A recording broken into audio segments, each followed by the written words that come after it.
welcome to the Rockwardness Podcast, where every week we bring you an interview with an awesome artist about how they began their musical journey, and they play us one of the first songs they ever wrote. I'm your host, Rose Sean, joined as always by Terence LeClaire and Tony Tancredi. Today we're joined by Andy Sorge, frontman of the San Diego-based band WYO, with music inspired by the wide open spaces of Andy's home state of Wyoming. Buzzbands LA very aptly described them as landscape rock. They've shared stages with Robert Earl Keen, Avi Buffalo, and the Fruit Bats, as well as playing South by Southwest and the iconic Jam in the Van. Andy has also scored a number of commercials and documentaries for companies like Quicksilver, Red Bull, and HBO. We talk about being mentored by Anthony Gonzalez of M83, some of the slightly unsavory things you have to do when producing your own music videos, and hopefully, one day, getting your picture on the wall at Ballpark Pizza. Stick around for an incredibly cinematic flashback that I don't want to spoil for you, and an answer for if you've ever asked yourself the question, what do teenagers do in Wyoming in the winter? Without further ado, here's our fireside chat with Andy Sorge. Like, you're a podcaster. Like, you're literally a professional podcaster. What's the name of that podcast? Oh, well, I don't want to call it. No, do it. You don't do it real quick. Do it. Go ahead. Well, they're called... they're called Norma... What is it called? Great podcast. Yeah. But we learned our lesson the hard way about mic technique. Yeah, we like to stay on mic. We got the good mics. It's nice. Yeah, Stay in the pocket. Yeah. We love staying in the pocket. Being in the pocket's perfect. That's right. and Tony's pocket sized, so he's just always in the pocket. I was actually just in Andy's pocket. By the way, Andy from WYO is here. Yeah. Andy. Down here in San Juan thanks for having me. Capistrano. Yeah, we're just taking a little Welcome. field trip down to Tony's house. Beautiful San Juan Capistrano. I love San Juan. It is kind of gorgeous down here, right? Yeah. I'm lucky. I feel lucky to be here. There's a sandwich shop, Ballpark Pizza, that I eat at all the time when I drive up to LA. And it's like kind of like a mom and pop place, and there's all these photos on the wall. Yeah. Oh, I love that. One day I'll have my photo on that Is wall. it like the celebrity headshot photos? No, it's just like the family, like Oh, yeah. pizza eaters. Yeah, we can make Is that it them happen. like shaking hands with people? Yeah, it's like Little League players. That's and, like, sweet. Oh, cute. That's my favorite. So we Yeah. just need to sign you up for Little League, Yeah, there we go. and we got can a get your plan. photo up there tomorrow. Yeah. Let's do it. Yeah, just all you have to do is play Little League. It's really, it's quite simple. That's the only requirement. Well, Andy, welcome to Rockwardness. Yeah, thanks. So tell us about the beginning. You're from Wyoming originally. Beginning. Yeah, well, I was born in San Diego and then moved to Wyoming at 8 years old. And yeah, both my parents have played piano like my whole life. So when I looked back at like my baby tape archives, there's always like a piano playing in the background. Oh, cool. Aw. So that's what I got started playing. What kind of music on piano would they play? Or A lot of like Mozart and Beethoven. Oh, so they're like legit. Classical. Yeah. classical. Like stuff. real piano players in my mind. That's cool. Did they like put you in lessons? Yeah, I was in lessons probably like around like 4 or 5. Oh, wow. Really early. Yeah, and then there was a requirement to practice every day for like 30 minutes. But I wasn't the greatest student necessarily. Like I didn't enjoy the reading music aspect, but I started writing like my own little compositions on the piano. Mm-hmm. Oh, sweet. And my mom like came in and she's like, "What is that? Like, it's amazing." Aw. And she kind of like built my self-esteem, but they allowed that to be my practice time. So I started writing during my practice time, and I enjoyed that a lot more. Yeah, that's interesting. You're actually not the first person I've heard say that, and I think it's really. I mean, we talk about this all the time. We love supportive parents, We love supportive parents. but giving you the space to explore rather than being like, no, you have to like play scales or like do this regimented thing, which I mean, obviously has its value, but yeah, in terms of just kind of like letting you sort of develop your own taste, just explore creatively. And I think like too, like so many people abandon, especially piano, because, they're doing stuff that they don't enjoy or playing music that they don't care about. Yeah, they're like, where's the guitar? Yeah, well, yeah, that's actually, it's funny. That comes up a lot on the show too, where people are like, this is boring. I want to play guitar. I'm so interested, like, where the melodies come from, you feel like? Was it a feeling? Was it like, when you were kind of doing those early compositions? I think I was inspired by like visuals around. Like growing up in Wyoming, we had these windows and there was mountains and a pond and like animals cruising around outside. So I think it just, I don't know, became like a blend of what I was looking at. And actually, when I play one of my first compositions later, I was living in San Diego. We were back there. I was like maybe 15. And I was playing a lot of Call of Duty at the time. Oh, nice. And there was like this winter Russian landscape level that inspired this song. Wow. That's so funny. Yeah. I kind of love that because like people really love to like shit on video games as being like kind of anti-creative or something. But I love that you're like, no, like Call of Duty. I gotta love that because there's this movie like the book All Quiet on the Western Front, and it's just like there's this one soldier that's just like an artist, and he's inspired. He sees this bird and he's trying to sketch the bird as opposed to like be involved with the war. And that's like you playing Call of Duty, where you're like everyone's just like, I got an open target on him, and you're like, wow, look at that beautiful landscape. It's so snowy and beautiful. You know, it's very sweet. The artistry of video games is pretty incredible these days for sure. Mm-hmm. And I bet there's like an artist that worked on that on Call of Duty who's like, yeah, thanks. Yeah, exactly. Nobody ever talks Spent about a lot the of time on the landscape. snow. Nobody ever talks about Totally. the landscape, do they? That's really cool. So actually, I think I read, maybe it was your bio on your website, I can't remember, but you said something about like the influence of nature on your music, and it sounds like that was like from the word go. Yeah, I would say so. I mean, I have in the past and continue to go out to Wyoming to write. And yeah, it's weird. Like as soon as I get there, it's like writing comes very easily. Mm-hmm. I think just you feel more grounded out in nature, and there's some type of inspiration that I definitely tap into when I'm out there. Yeah. There's something too about just like being somewhere quiet, you know, like, I mean, you know, One everybody, that's not home. right. It's Well, so everybody spacious. now talks about like unplugging. And I think that's Yeah. like, that's real, like getting away from distraction. It's cool, and your music does bottle that up. Like it's kind of like a nice little taste of just the open spaciousness of Wyoming. Yeah. Well, and your videos, it Yeah. seems like they're mostly, Film there. Yeah. Yeah. Yeah, A lot and of them- amazing drone shots and stuff. Oh, thanks. Yeah. I worked in film in my early 20s, but yeah, a lot of the music videos we filmed are around like my childhood, just around the neighborhood. So I kind of enjoyed filming those videos just to like be able to capture the landscapes like around there, because that's where I'd like bike around and fish and like, so and it's I enjoy just those videos. beautiful. I Yeah. love it. Is that the Tetons? Is that right? Yeah, the Grand Tetons Yeah. right there. I love it. We've taken like a big drone shot of like your kind of overall landscape. Let's zoom back in to like, okay, so you're young, you're about like single digits, learning piano, coming up with these compositions. And then what happened next in terms of like the inspiration? Your parents were inspired or very supportive. Yeah.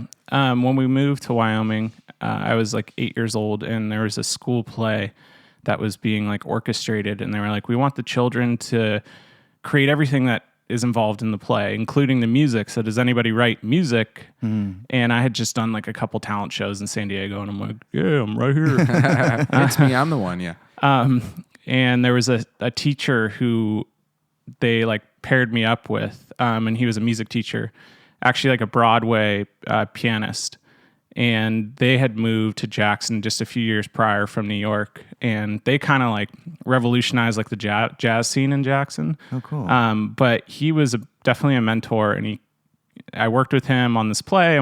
I wish I had like a tape of what it sounded like, but then I started taking lessons with him after that, and he really pushed me to keep writing. So Were you singing then or just playing? no, I didn't start singing until realistically, like I started trying around like 18, and then developed my voice like around like 26. Wow. You know, I was always like trying to find it and Yeah. like screaming into the microphone. I know, it's funny. It's like I sang for many years before I learned how to sing. Yep. Yeah, I love that. I mean, so were you like timid about singing, or was it just kind of not the point yet? You know, so I had a few different mentors, I'd say, like along the way. One was M83, Anthony Gonzalez. I hung out with him a little bit, and Oh, nice. I really like enjoyed his work a lot. The soundscapes and everything. So I was doing like in my early 20s when I hung out with him, and I was like doing a little bit more like electronic stuff. And then I hung out with Ryan Bingham. Oh, you guys yeah. know him? And then, so I hung out with him up in Topanga Canyon, and I had shown him the first song that I'd like recorded my voice, and I was like actually kind of proud of it. And he's like, dude, I really like it. And like, he kind of mentored me over the course of like just a few hangouts. Like, he's like, you got to put like your heart into it, you know, you like get down and like do it. Yeah. I have to give credit to the people who, you know, kind of inspired me in that way, like mentored. I would say my mom, dad, you know, piano teacher, and then some of the artists that I've met along the way. Yeah, I mean that's pretty cool. Those are pretty great mentors to have. Shout out. Yeah. For sure. So that's interesting because like M83 and Ryan Bingham are like pretty stylistically different. So I mean, how do you think that kind of informed your, I guess, musical evolution?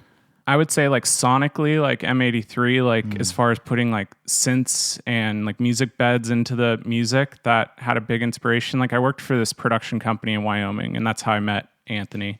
And then Ryan Bingham, I think I started developing like my voice through hearing him and being inspired by him. So with M83, you said you were into electronic. I want to like kind of jump back to like, so you're playing piano and you were mentored by the Broadway composer. And then, when did you move from like piano to like, you said you were into electronic when you met Anthony, or? So yeah, I was developing like a lot of instrumentals when I met him, and I hadn't put any vocals to anything. Did you have in mind that you were going to go into film or something yet, or? I had been working in film, and I was like scoring stuff for like Quicksilver and Red Bull, some action sports stuff. Oh yeah, I think I saw that. On the internet. I think the songwriting came together later, like when I was like 25, 26. I met Anthony when I was 21. Got it. So that like was inspiration for sonically, like I think what I started developing. Yeah. But then I made this like agreement with myself because I would get trapped writing these songs on the computer, not knowing what the melodies are going to be.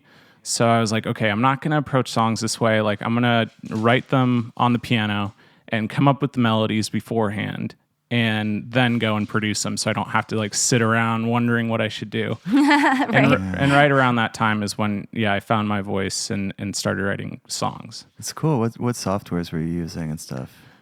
I started out on Reason. I used to use Reason. Yeah. Propeller heads. Yeah, we love Reason here apparently. SawSense. They were like the kings of SawSense. And it was easy Yeah. to kind of like compose a song when you didn't really know what you were doing, you know? Oh, I've never used Reason. Yeah. Are they still around? Probably, right? I think so. Yeah. They're probably at like Reason 20 now. Yeah. Reason. Was it like you were interested in working in films and working like shooting stuff, and then music kind of like came as like, oh, I know how to do this? Or was it, which came first? So right around like college, I was using Reason, and I was creating some songs, and my dad was like, this sounds really good, Andy. Like, you should keep this up. And so I dropped out of college, actually. My man. Is he like, wait, no, shoot. He's like, back up. Slow down. I was working at a music studio, and I was helping out with the film side of things because that was a passion of mine too. So then I went to film school in Los Angeles. I like studied screenwriting, and I was a little scared to go after music at the time because I was spending so much time alone producing music, like electronic instrumentals.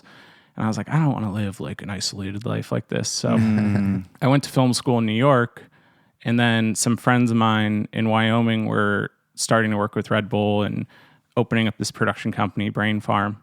And I asked if I could be an intern, and then started working with them in film. And the owner of the company knew that I was a musician. I was always writing, on the side. Like that's just what I would do in my spare time. And so he gave me the opportunity to score these commercials for Quicksilver. And as soon as I started writing music for film, then I was like, okay, yeah, like I enjoy being out in the field and filming and traveling, but that's where my heart is. And so to be able to blend the two is really cool. Nice. You started like writing obviously like really, really early, but when you were like in middle or high school, were you starting to like play in a band or like perform at all? Yeah. I remember in Wyoming, like 11 or 12, I had a garage band. Nice. And we were all like nice. teaching each other how to play different instruments. And we had a drum set. And wow. What did you play? I like started playing bass guitar, even though like nobody had ever taught me, and and then I would jump over to the drums, but like play the drums but not be able to do the kick drum. So I was just doing like hi-hat and snare. Finally was able to start including the kick, but Right, you What was got the there. band called? I don't know if we had a name. Yeah, I didn't really like develop. I always struggled naming a band. Yeah. It wasn't until like our first album was complete did we come up with the name WYO. Oh, really? Yeah. Well, I'm just they were like, just called "We're Takes Jamming in the time Garage." sometimes. yeah. I'm just like, I mean, surely there must have been some discussion though, because like, I mean, you know, I can kind of think back to like a time before I was like actually playing music where there were like a lot of conceptual bands that never really happened, but we sure talked about it a lot. Oh yeah. I guess the better way to put it, we didn't play shows. Like it was always just a garage thing. Sure. Yeah. It's like Yeah. practice. Yeah. Yeah. Yeah. Oh, if anybody Does needs a anyone hear band that? named, I like that. I would love to do it. That sounds so fun to me. Yeah. Do what? To name bands, just like hit me up. I'll name your band. Regular Rag. DM Boom. us. Punch Tactic. Boom. DM us on Instagram if you want Tony to name your band. Well, yeah. Put Tony's number in the show we're gonna notes. put Just Tony's- text him if you need a band name. We're gonna put Tony's personal phone number and and just he's just a human band name generator. No, that's cool. Like I like the sort of non-results driven, just like playtime of like, yeah, let's play whatever. Like, yeah, I'll play the bass. Why not? And you know, sure, drums, cool. And I like the idea that you were like teaching each other too, because you know, you probably all had like different skills and you know maybe different background, and like you probably had more of maybe like a music theory understanding because of the piano lessons and just to kind of like skill share in that really organic way. Where did all the instruments come from, by the way? Like, was it like, did you have a bass or did? So in Wyoming, there was this kid, Sean, and his family like grew up in bands and stuff. So I think he brought over the drums and the bass. Shout out Sean. Yeah. In these bands, like up until I was 16 or so, I didn't even play keys. So like I was, just like, all right, I'll play bass. Like that sounds good. But my dad, you know, was always down to like go to the music shop and get me something. So I remember around like That's so rad. 15, he got me like this bass stack because that's like what I started, you know, excelling in or whatever. And it was like taller than me. You had like a full Wait. stack. Yeah. So you had, what was it, like an 810 or Like something? an amp peg or Oh my gosh. That's hilarious. Those things sound great. I also love that your dad was like, "Yeah, let's get you like a big, like a big amp. Yeah. Why He not?" was excited about it. Yeah, Yeah. that's Go cute. big. I love Yeah. that. Again, like supportive parents, where it's just like, "Oh yeah, you want to play bass? Let's get you the gear." Shout out Pops. Yeah, that's Was so it like great. a Fender bass or like, you know, do you remember what kind of bass it was? I don't. It wasn't a Fender. I forget what it was back then. Some rock and bass. Then I got back to the keys, you know, like Yeah. around 16. And when I started developing like on the computer, Yeah. I stuck to staying on the keys, kind of what I actually knew. And that was like Reason with like some kind of MIDI controller kind of thing, or yeah. Well, I think that's interesting because, I mean, first of all, it's like, well, yeah, you're like, I got piano, I want to try different stuff, but also like keys, quote unquote, is kind of a different thing than piano. I mean, we actually talked to Ella Voss about this because she was like a classically trained pianist. I think she said she didn't really start playing keys until she was like in a band. And she was like, oh, this is like a whole different thing. Like, Oh, I don't like, know this what is all these synths. knobs do. Like, and then, it's like, it's a different skill for sure. Yeah. I didn't know like major and minor chords until I was like 21. Yeah. And then when I was writing music on the piano, I really didn't know what I was doing. I mean, I knew like this is A and A flat, or I guess when I started writing songs is when I started seeing like the map of major, minor, or whatever other chords working together. Oh, interesting. Yeah. What was like the style, you think, of like the electronic stuff? Because you were also messing around with drums sounds and everything. Yeah. I was like into some weird stuff, like really like Aphex Twin. Oh, that's Oh, yeah. amazing. Yeah. So I was like Glitchy stuff. Yeah. So my parents separated. My mom was dating this pianist actually, like later on. And he like called me out. He's like, "Why are you doing all this like stutter stuff in your music?" I'm like, 'Cause "No, it's that's cool." what's like, that's what's the new thing." Yeah. Yeah. And then I feel like later on, did it really become some like, I don't know, now everybody's manipulating like everything. And then dubstep came into the scene. Yeah. But yeah, Aphex Twin, I was just kind of getting weird with it. Like whatever, you know, came to mind, I guess. That's so cool. I love that. So free. So, Actually, so yeah, let's talk about that a little bit more. Like, what kind of music were you listening to, kind of, I guess, like in conjunction with like developing, your own sort of writing style and all that, like what were your favorite bands? Growing up, my dad had a big influence on what I listened to. Like, I remember he would drive me to school in his like convertible. Like, Nice. Oh, wow. This is like probably like first grade, and I would get like a pack of bubble gum on the way to school sometimes. But Michael Jackson, like I was obsessed with Thriller. Yeah. Loved Halloween at the time. The Who, The Doors. Oh yeah.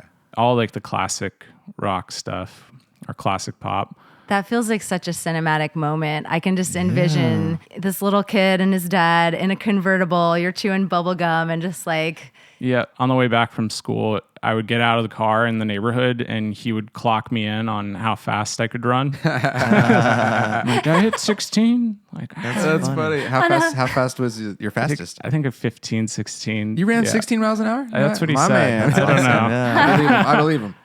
Doors is such a great band. Doors had keys, and it also had a crooner. It's like kind of I see yeah. like planting seeds of like the music you would do later on. That almost, yeah. band in particular, I think, Yeah. for sure. And my voice, like, I like that lower style, Yeah. raspy. I'm still just like caught up with the like bubblegum convertible image. That's so great. And then so like when you kind of started listening to your own music, or like making your own choices about what music you were listening to, what were you kind of initially drawn to?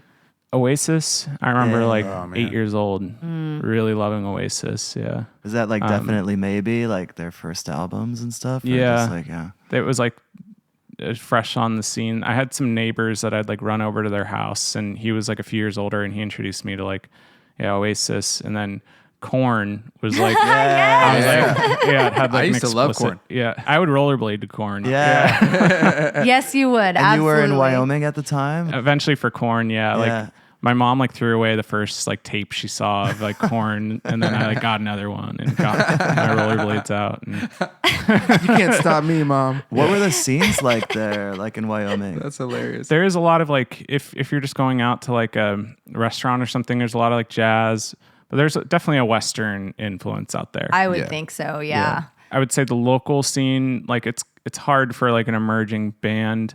Like there's a few that are kind of in the indie pop like rock scene, but yeah, with all the tourism and people like wanting to wear cowboy hats and all that, the Western music does well. Because I was wondering how Korn got to you. That was in San Diego, and I brought it out. Oh, that makes sense. okay. Yeah, San Diego, yeah. Not even kidding. This is a real thing, not an Onion headline. The guy from Korn, Jonathan Davis. yes, Jonathan Davis launched his own line of like pet stuff called Freak on a Leash. Oh my, that's kind Love of it. It's ingenious, honestly. kinda But genius. I saw that and I was like, I don't know if this is a joke, but if it's not, it's so it's brilliant. great. It's like Freak on a Leash. Come on. Eminem. love it. Yeah. Eminem has like a chain in Detroit called Mom Spaghetti. No, he does Oh not. my gosh. So it's just kind of Italian. like, I'm all for like people leaning into like lean in fun all the cultural way. memes. That I did not know about the Eminem Mom Spaghetti, and that hilarious. is so Wait, funny. it's like a and restaurant, like spaghetti. I think, Italian yeah, it restaurant? was like either a pop-up or Nice. like maybe That's it turned hilarious. into a real marketing restaurant. genius, Yeah. honestly. Okay, so Korn Yeah, and Oasis. yes. Were you in San Diego at this time, or were you like? rollerblading. Yeah. Well, I'm thinking like, okay, Korn and like the No, this is garage Wyoming. band. So like, Okay. yeah, I was like in the garage. There was like snow outside, and I was Okay, listening got to it, got it. Korn, like Okay. making my own like rollerblade videos and stuff. Oh and, my like, gosh. But then I gave up the rollerblading when I moved back to San Diego at 13. Okay. And then I would say like influences like through high school, like Muse. Yeah. That's when I got into like indie rock, like Arcade Fire. Oh yeah. Definitely, like I was obsessed for like a decade. Same. Yeah. Actually, I feel like I can kind of see where that reflects in your music, because your music is so cinematic and full.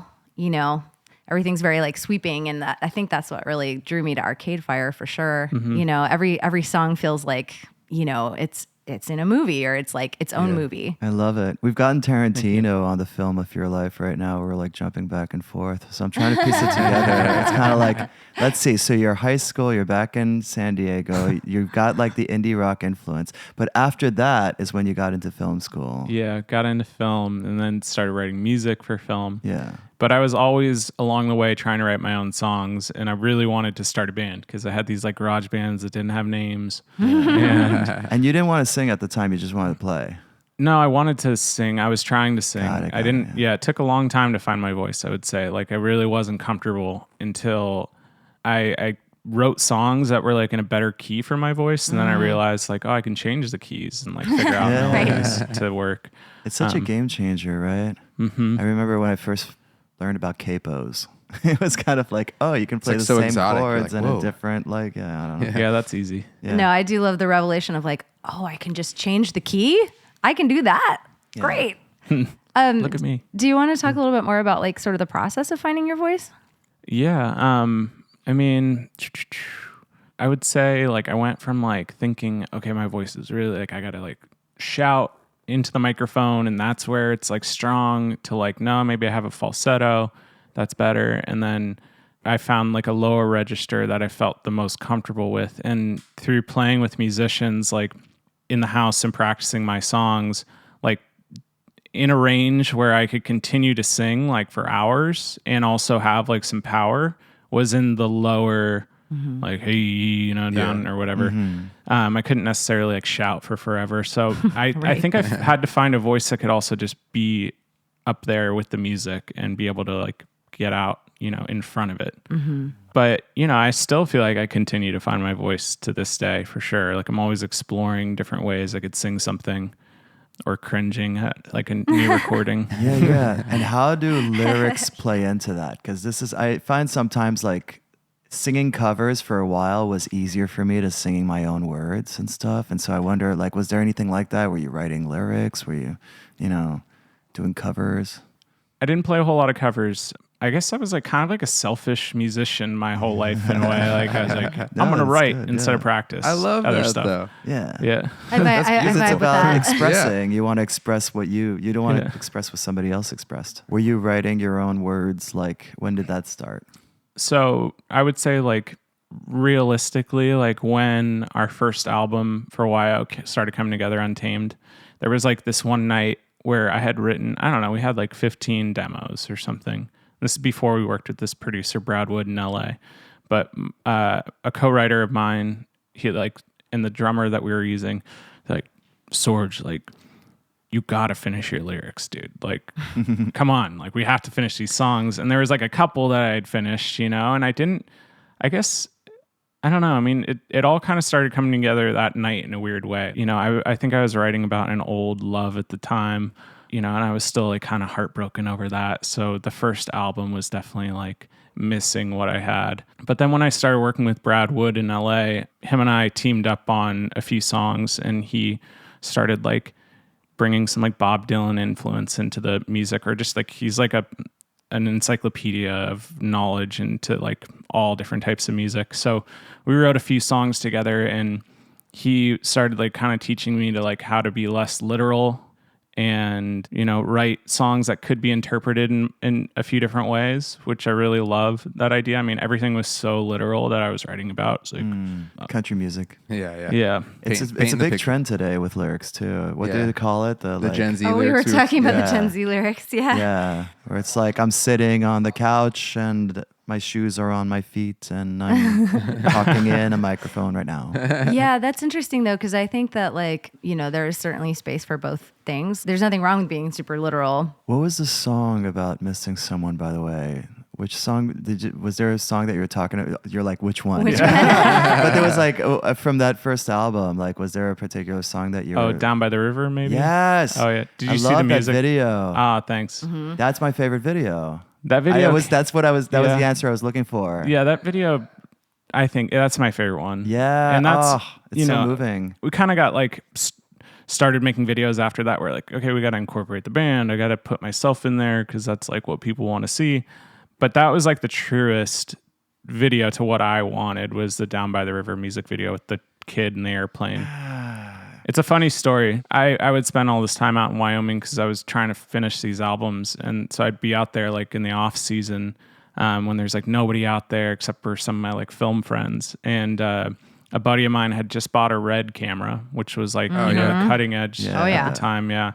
And he told me, like, he's like, oh, there's this new AI like software. And AI wasn't even a term back then, but where you can remove like a wire in the shot. And I want to get this shot of a paper airplane flying through the woods. Uh, And so we like just set out to try and get this shot just for fun. And I learned how to like make the best paper airplanes possible. And, like, and we tried to do this and it actually didn't end up working. But we had been like, we got so creative about like how to try and make it work. And we had all these shots of paper airplanes. And so it slowly developed like into the Down by the River music video storyline, where I was like, I should be doing something for my music. And this is like looking really cool.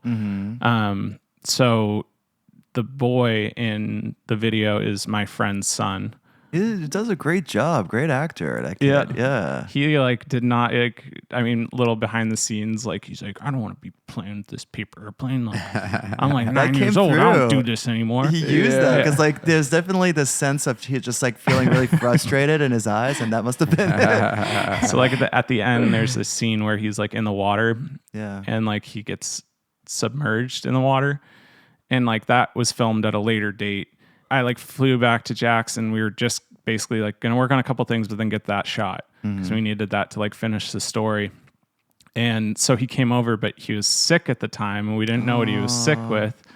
And so like, he was in a hot tub. So it was like warm water. Oh, okay, and that's good to know. We like submerged him, like dunked him basically. And he just, he's like, I'm not doing that again.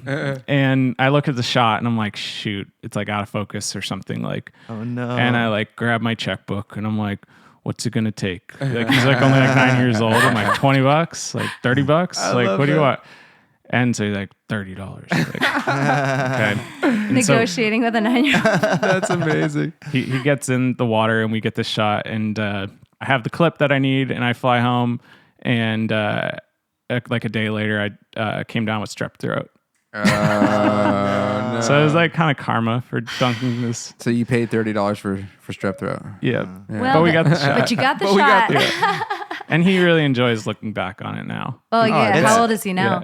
Yeah, I think he's like 17. Oh, wow. Oh wow, Yeah. that's a really great video. Like we got to put that in the Oh, show notes, yeah. especially. That is very cool. And it's funny Yeah. too, because like, right, like it's sort of a short period of time, but yeah, somebody who was 9 is now like almost an adult. And it's just like, So was that one of the songs that the lyrics came together, like you were talking about? Mm-hmm. Yeah. Yeah, that was actually like that night. I think I finished the lyrics for that song.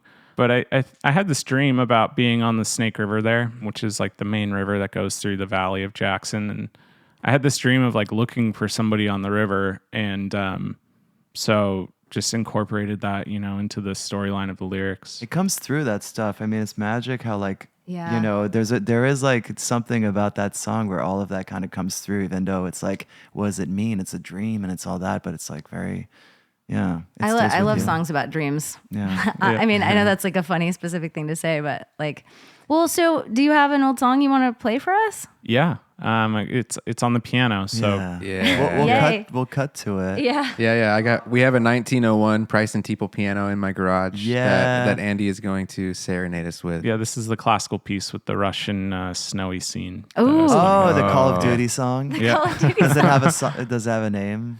the Russian song. The Russian Nice. song. I love Love it. it.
my Yeah. goodness. Nice. Thank you. You know what? I can just hear the Call of Duty so vividly in Is my it mind. calling you? It is calling me. Yeah, that's beautiful. Yeah, Thank that's you. great. So, do you still work in like the commercial composing space?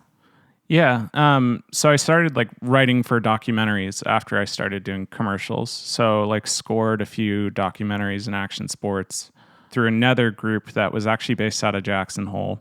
It's funny, like Jackson was like the honeypot of, I guess, of work for me, if that makes any sense. But Yeah. so there's this group, Teton Gravity Research, out there, and we scored a film that was based around Andy Irons. He was a pro surfer, and it was like his untold story from his family's perspective about how he had bipolar disorder and drug abuse and then passed away.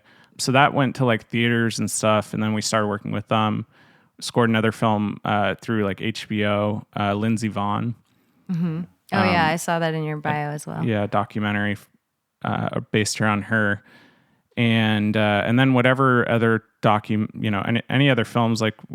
But yeah, I got into scoring documentaries and writing to dialogue, so that was like kind of keeping me busy when I was developing songs for my first band, WYO. Yeah, you're sort of creatively derailed by working creatively. You were already inspired by visuals writing music, so like that's kind of like it just grew from there, right? Like that's just it ties itself so well. I would say like another mentor of mine was like my boss at Brain Farm, the first production company, and he really loved M83's music and like the way that it played to visuals, and so he influenced me to sound like him too, like to go after that sound. So yeah, how did you meet him? Like I met him out in Jackson first, and he's a really nice guy, and then we got together in LA, and I like played him some demos that I had, and he did the same.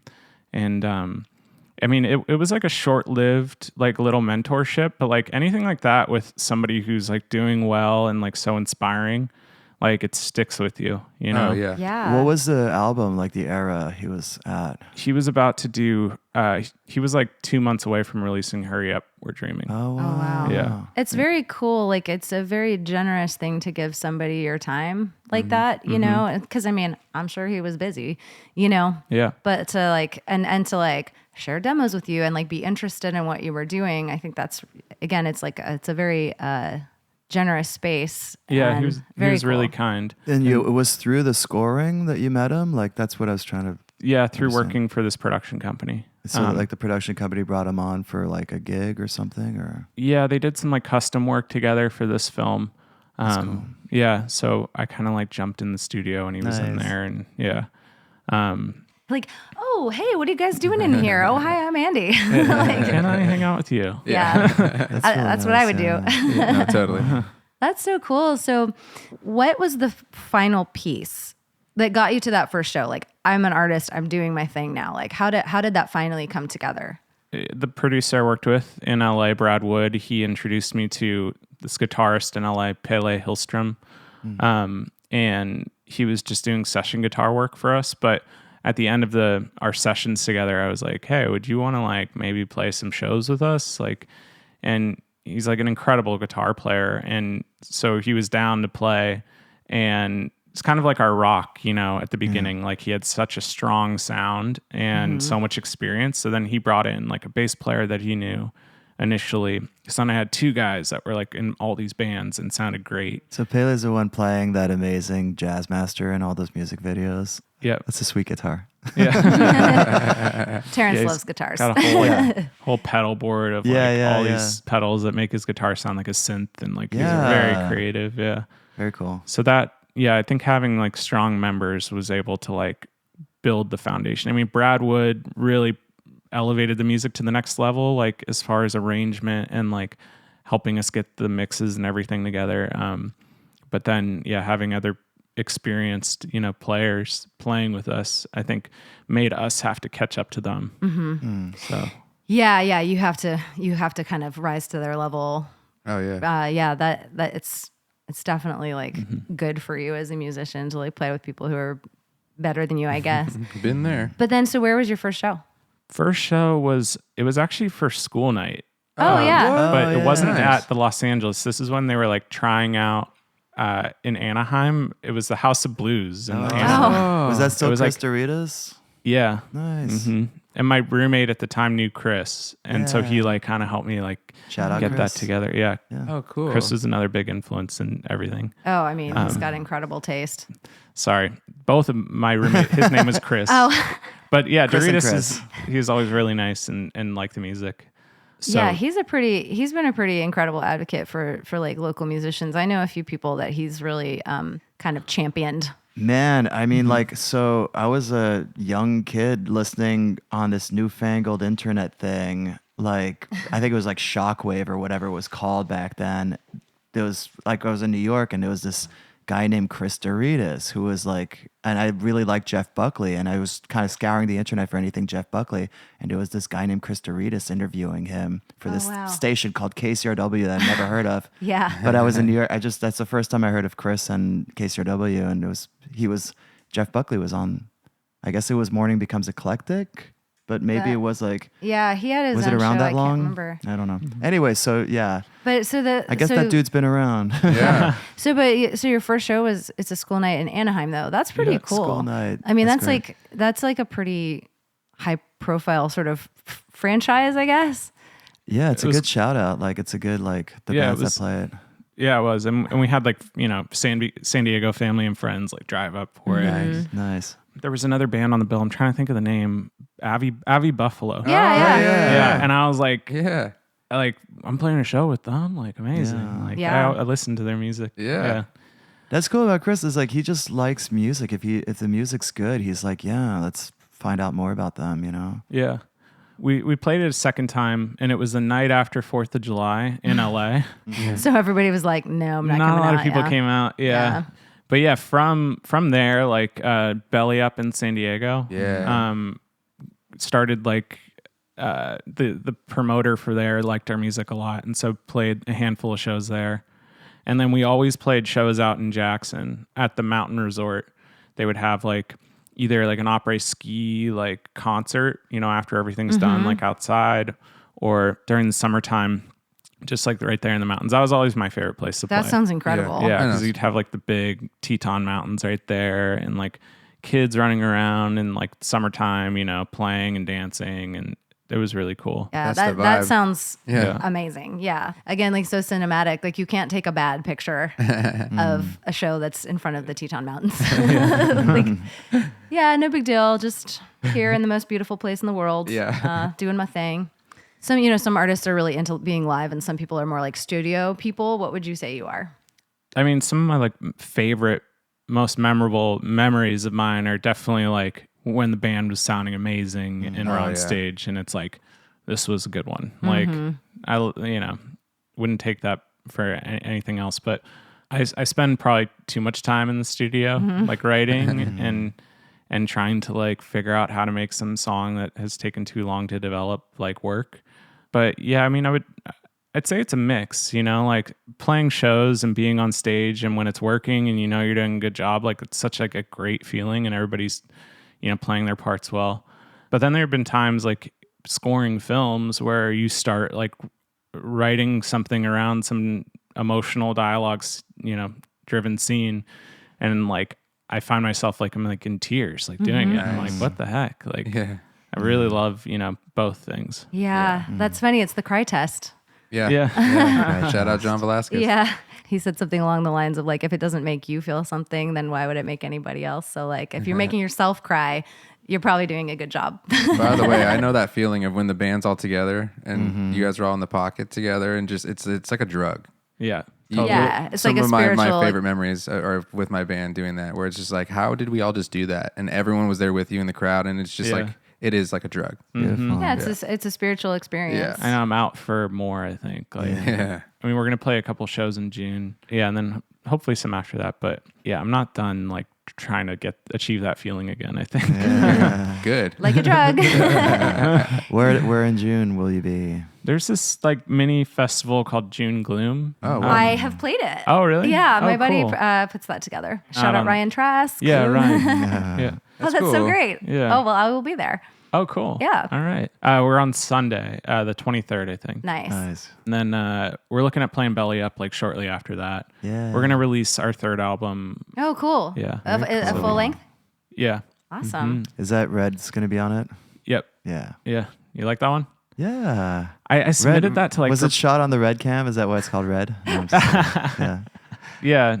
That was like everybody's favorite on the album in a way. Like that song. It's catchy. And I submitted it like on Submit Hub for playlisting, and I'm like, all right, I'm going after like the biggest playlisters. Like I'm just gonna go for it. And then it was like. Submit Hub is a scam. Watch out. Yeah. Really? It's one of those.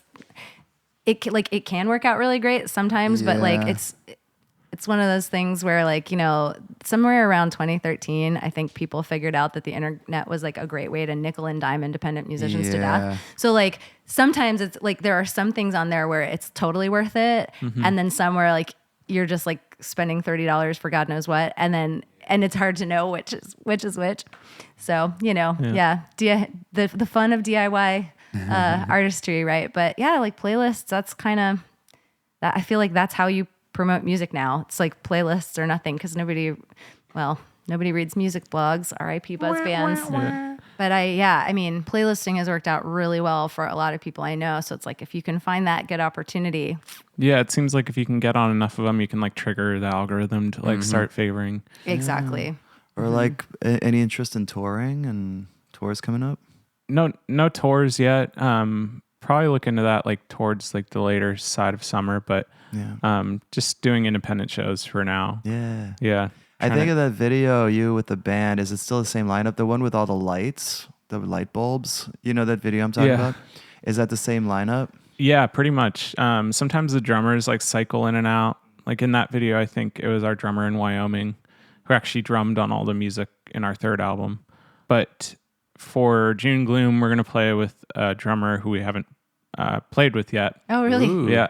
And he's just recovering. He's now recovered from breaking both his hands skiing. Oh my god. Oh no. No. Oh my God. Oh, that's rough. We were gonna play a show, and he went to Bend, Oregon to ski, and like called me, and he's like, "Dude, like I can't believe I'm gonna tell you this, but yeah," and he broke both his hands. broke both. And that was like 9 months ago. Man. Oh my my gosh. gosh. And Yeah. that's a wrap for 9 months. That Yeah. sucks. You know, Yeah, that's rough. Yeah. Shit. Yeah.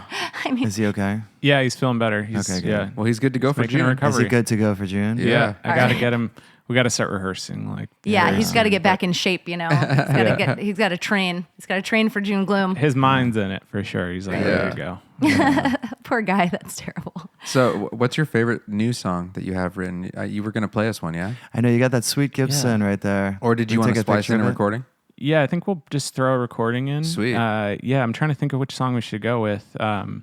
Maybe Truth or Dare. It was the first single off this album. Sweet.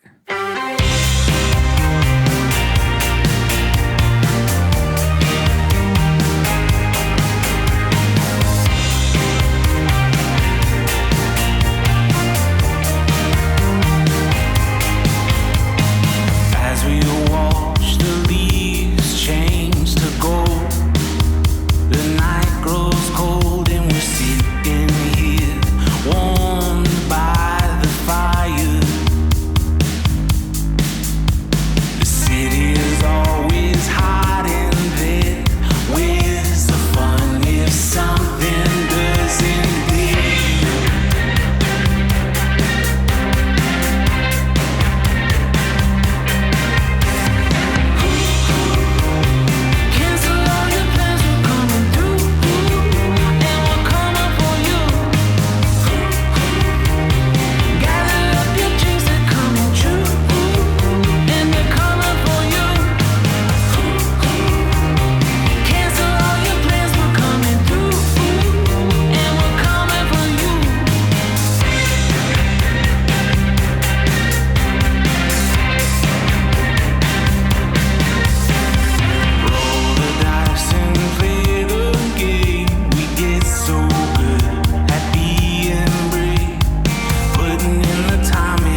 first single you said? First single, yeah. Hell yeah. Right around Halloween, so there's a lot of like fall themes going on in the Oh music. my God, that's full circle because you grew up and you really were into Halloween. Love it. But you had a funny story about your guitar too. I don't want to miss that. Yeah, it was just I went to Guitar Center and I went to buy a practice guitar because I started playing guitar during COVID. And That's when you learned? No. Yeah, during COVID. Oh, wow. Oh, Yeah. wow. Yeah. Because it was primarily keys and bass Did before it that. come Yeah. quickly, like because of the years of incubation? Yeah, I mean, I was like, okay, I'm going to learn how to play WYO songs on the guitar. That's what I set out to do, and I like looked up online how to play the chords, and then I Wait, just you looked became up obsessed. the chords of your own songs online? Well, like No, how to- like the diagram. I thought that'd That'd be be pretty cool. funny. Where you're just like, what do I sound Prints out his like? own tabs. Yeah, Yeah. exactly. So then I went into Guitar Center to find this practice guitar, like $300. I just wanted. It was in Vegas, and then I played a guitar that I was like, okay, this will definitely work. Like I like it, but I'm just gonna like poke my head into the like nice room, prestige room, and I picked up a couple like Taylors. I mean, nothing against Taylor, but I was like, I'm not that impressed. Like whatever. Yeah. And then I picked up this Gibson J45 and played a couple chords. I was like, shit. And you were like, Yeah, you maybe not gotta get that. $300. How much is it? Yeah. Times 10. Yeah. Yeah. Yeah, So- you never just look in the nice room. You never just look. That's a Yeah. beautiful guitar. Especially when you're shopping for a guitar. Yeah. Yeah, but it's this beautiful guitar. It's sweet. So your practice Gibson. Your practice Gibson. Is that the one you play live? Yeah, I have played it in a few shows now. Yeah, so I'd do like a little acoustic song, and then when the band comes in eventually. Nice. Yeah. So it's fun to be able to, like, because I was always on the keys, and it kind of kept me like at the station of being Yeah. at the keys. But yeah, sometimes I'll jump off, like if I have in-ears, like jump off the instruments and try and sing like on my own, and then grab the acoustic. And It's cool. yeah. You play a Nord usually? Yeah. Yeah. Mhm. Sweet. Those Yeah, sound great. being behind the keys can kind of like keep you static and like separate you a little bit. And sometimes it's fun as a performer to just like step out in front and be like, see, I have legs too. And Yep. that's awesome. That's and then you're awesome. playing June Gloom on the 23rd. So So, many cool things Well, it's going coming to up. be a sunny June now. yeah, no Yeah. gloom Thanks here. to Andy and WYO. Right on, dude. Well, thank you so much for being on the show. Thank you. Thank you for the cinematic experience that is WYO. Yeah. Thank you so much. You never just look in the fancy room at Guitar Center, do ya? But I just consider it an investment, right? That song you just heard is Truth or Dare, and it came out in October, and it is the first single off WYO's new album Gemini, which comes out June 21st. That's in just a few days. Why don't you go ahead and follow them on Spotify so you'll know the second it comes out? If you're in LA, you can see them this Sunday, June 23rd, at the June Gloom Festival with Valley Queen and my buds Niantic and Harry Katz and the Pistachios. Always a good call to follow our guests on social media so you can keep up with all their shenanigans. And you know what? We get up to some shenanigans ourselves, so why not follow us too? What we'd really like is a follow, rate, and review on your favorite podcasting platform because the algorithm is a cruel mistress and demands tribute. We appreciate you listening most of all, and we will see you next week as Season 3 keeps on rolling with Low Hum.